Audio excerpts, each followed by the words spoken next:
Bonjour, bonjour, bienvenue sur le petit pousseur de bois. Alors une vidéo que je comptais faire il y a longtemps, que j'avais abandonnée, je sais pas, j'avais perdu foi, j'avais pas eu envie, et puis hier, en reparlant de la colle au détour d'un petit chat, eh bien, je me suis dit, ben, tiens, t'as ça quelque part dans les cartons, si tu faisais la vidéo. Alors je vais faire la vidéo, mais en mode très simple. Je vais donner le plan type. Je vais après vous montrer que on peut arriver à des petites miniatures très rapides. Donc c'est des parties, c'est des miniatures pour la plupart que j'ai faites pour vous montrer que les soucis tactiques peuvent arriver très vite pour les noirs. Qu'est-ce que c'est que la colle? Donc c'est une ouverture qu'on jouait très souvent il y a une vingtaine d'années, rencontrée très souvent chez les amateurs il y a une vingtaine d'années, qui a été remplacée par le début de l'ordre maintenant, j'ai l'impression, dans les ouvertures faciles et qui pourtant je trouve très intéressante et beaucoup plus facile à jouer que le début de la parce que grosso modo on n'a qu'un plan à jouer, on joue que pour une seule chose. Alors qu'est-ce que c'est?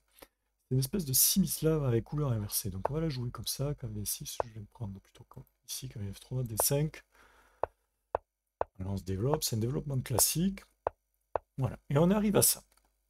Donc à cette structure de Hof-Pion, notre petite pyramide, ok, notre cavalier ici et notre fou ici. Alors, on peut reconnaître avec les couleurs inversées, donc si mes pièces étaient noires, je jouerais une semi-slave. Et dans la semi-slave, on a un souci, le même que ici dans la colle, c'est que ce fou, il n'est pas bon. Il n'est pas bon parce qu'il est bloqué. Et il est bloqué par ses pions, par sa chaîne de pions. Donc on peut faire tout ce qu'on veut, si on n'a pas trouvé une solution pour ce fou, on n'aura pas une bonne position. Et tout le travail dans ce type d'ouverture, c'est de trouver une issue à ce fou. Alors, dans un semi-slave, en général, on prendrait ici, on jouerait ceci, on mettrait le fou ici et on pousserait ce pion. Et on aurait libéré le fou ainsi. Sauf que, en faisant ça, on donne la possibilité à l'adversaire d'avoir deux pions au centre et en général, il va pas se faire plaisir, il va vous rentrer dedans. Donc, on arrive à une ouverture qui peut être très très dynamique avec les couleurs opposées. Par contre, avec la couleur noire, on n'a pas la poussée E5. Ici, nous, c'est la poussée E4. Alors que là, en fait, notre seul et unique plan, celui qu'on va faire dans toutes les parties, que les noirs peuvent pas empêcher, c'est de pousser E4 et ça va nous libérer le passage du fou. Ça va être très très simple et on va avoir une autre position très agréable avec toutes nos pièces qui sont bien passées à l'aile dame, à l'aile roi pour faire une attaque sur le roi adverse. Et alors chez les grands maîtres, c'est un peu simpliste pour marcher à tous les coups. Au niveau amateur, ça marche extrêmement bien et c'est pour ça que cette type d'ouverture est relativement forte face à des joueurs qui ont tendance à faire des petits oublis tactiques par-ci, par-là. Donc comment on fait? Fou E7, ça développe, roc, roc, on met le roi à l'abri. Une fois que le roi est à l'abri, eh bien, on peut commencer. Alors je préfère commencer par la prise du pion D, parce que si on ne le faisait pas, ici, prise, on prend prise, non, je me suis trompé, excusez-moi.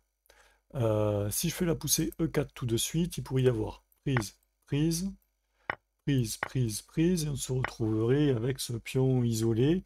Et comme c'est pas joué très souvent par les grands maîtres, même quasiment pas, je pense que c'est une mauvaise variante des pions isolés, parce qu'il y a beaucoup de grands maîtres qui aiment bien jouer ce type de position, un peu moins chez les amateurs. Mais ça ne doit pas être une très bonne variante, donc on rentre pas là-dedans. Et pour l'éviter, eh ben, on prend d'abord ici, prise avec le fou, et après on fait notre fameuse poussée E4, des cavalier prend E par exemple, et on voit que notre fou sort tranquillou, qu'il n'y a pas de souci. On a toutes nos pièces qui sont développées, qui sortent nickel, d'accord? Alors que les noirs ont toujours leurs pièces où ils vont avoir un souci et dire, mais comment est-ce qu'on va en faire? Ici, ils n'ont pas encore joué, mais pourquoi? Donc voilà. Voilà ce que c'est le début call. Vous avez quasiment tout compris dans la théorie de la ouverture. Si vous avez souvenez juste qu'il faut pousser E4.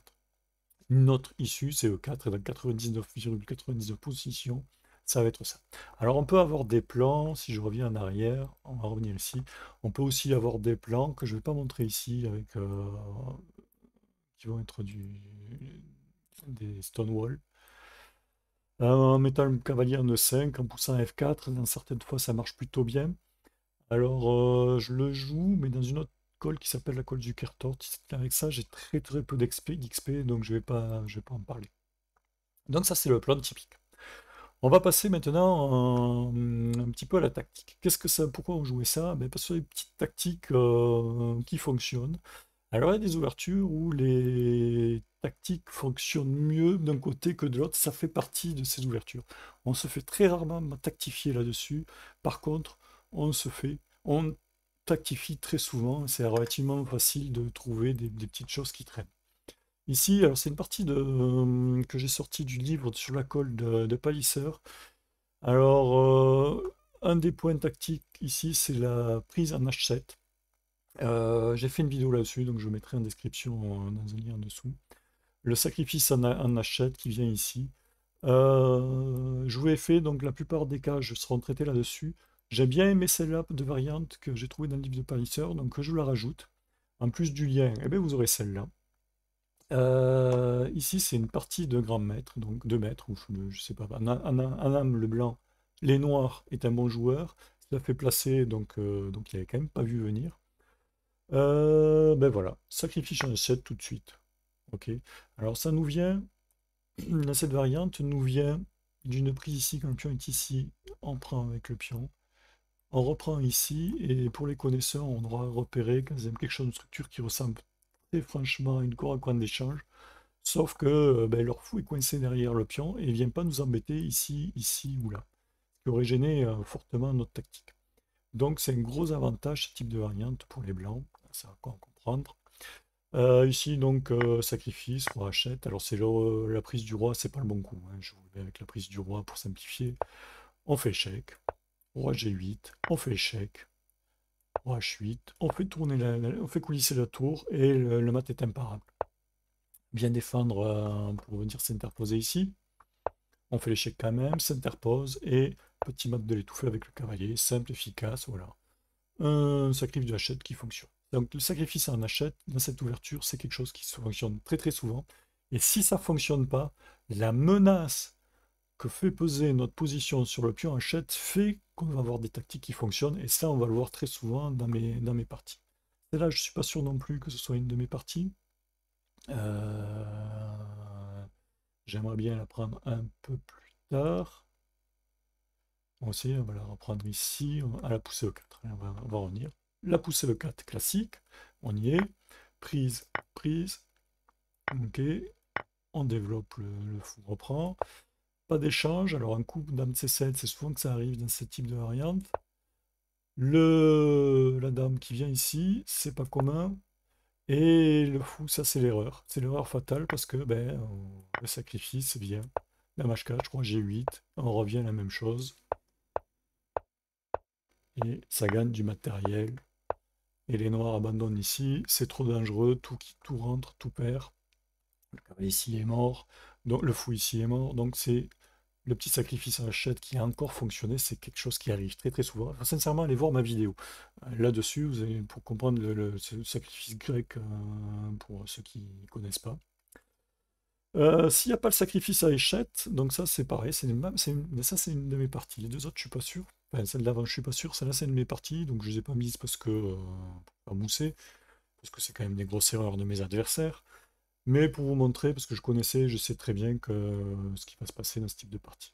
Donc on revient là-dessus. B6, alors quand il y a B6, c'est signal faible, ça veut dire que ici, il y a un cavalier qui n'est pas protégé, il y a une tour qui n'est pas protégée, et ce que vous allez vous montrer, ça marche très souvent dans ce type de position.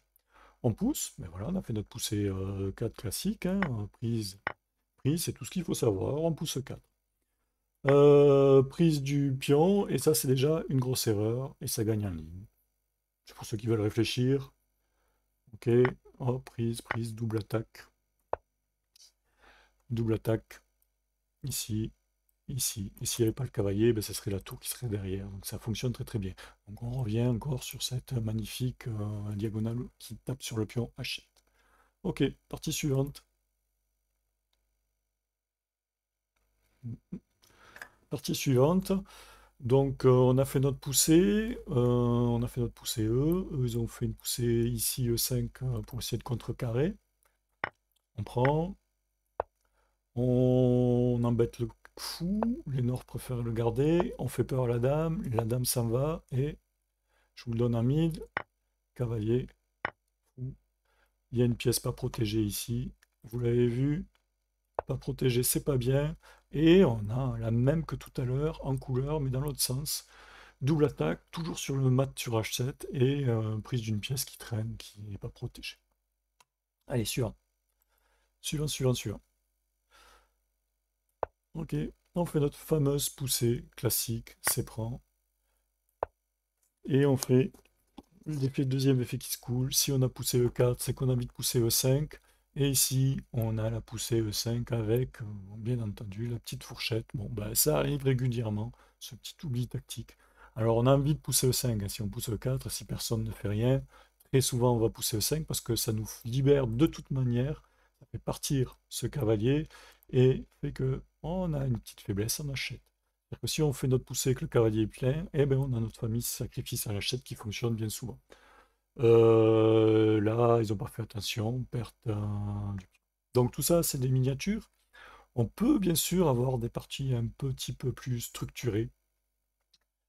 On a fait notre poussée, d'accord? Après que les noirs aient fait une poussée ici, c'est. Mais la poussée en C, très souvent, c'est pas bon, c'est trop lent. Et on venait beaucoup plus rapide qu'eux. En plus, ils ont fait la poussée C et ils ont gardé le pion au centre. C'est pas super bon signe parce que ça va s'ouvrir. Quoique les noirs aient l'impression que ils sont protégés par les pions, mais ça va aller très très vite. Ici, la poussée C des noirs, c'est moins sympa que la poussée E, parce que bon, déjà elle est au bord. Et ensuite, alors on va essayer de revenir un peu en arrière, pour revenir ici. Donc ils ont fait la poussée. Et en fait, pour continuer leur attaque à l'aile dame, eh bien, leur pion, il faut qu'ils viennent ici, pour faire pression sur notre chaîne de pion. Et c'est long. Alors que nous, on n'a qu'un petit temps à faire. Donc voilà, on fait notre poussée, et eux contrecarrent avec une poussée E, en se disant ben, tout va bien, je libère ma pièce moi aussi, je tape ici, très bien, mais tu as perdu du temps, tu as le roi au centre, et ça peut aller très vite. Prise, prise, prise. Ah ben, le fou est attaqué, il faut le bouger. Alors moi, c'est pas bien de l'amener ici, parce que les pièces elles rentrent, et on voit bien qu'on a notre pion au centre, nos pièces qui s'avancent dangereusement, on a nos fous qui sont très bien placés et qui vont jouer à l'aile dame, et on place une pièce dans le camp ennemi. Donc on fait pression sur tout le camp ennemi, le roi est déroqué, on continue à placer les pièces, et on pose question, seule pièce posée, déplacée, et on voit que tout le monde va rentrer. Est-ce que je vous continue la partie? Bon, je vous continue la partie. Échec, et on voit que toutes les pièces rentrent, et que le roi est au centre, et en fait la position est morte. Je ne reste pas le reste de la partie, mais même en jouant d'une manière plus structurée sans avoir de miniature, ça peut aller très très vite, ce type de position, ça se joue très facilement, un jeu de pièces sympa. Il n'y a pas beaucoup de types de, comment dirais, de structures de pions différents à connaître, ce qui différencie les autres ouvertures. On va jouer un petit peu toujours avec cette poussée E4, libération du centre, et bon, c'est relativement facile à jouer. Bon voilà. Ben, j'espère que ça vous a plu, j'espère que j'ai fait vite, je ne vous ai pas montré toutes les variantes possibles, imaginer les structures de pions, les manières d'éviter. Si ça vous intéresse, vous le dites, faites un petit signe dans le chat et je ferai un petit rajout. Voilà. Ben, je vous dis ben, ciao ciao et à la prochaine.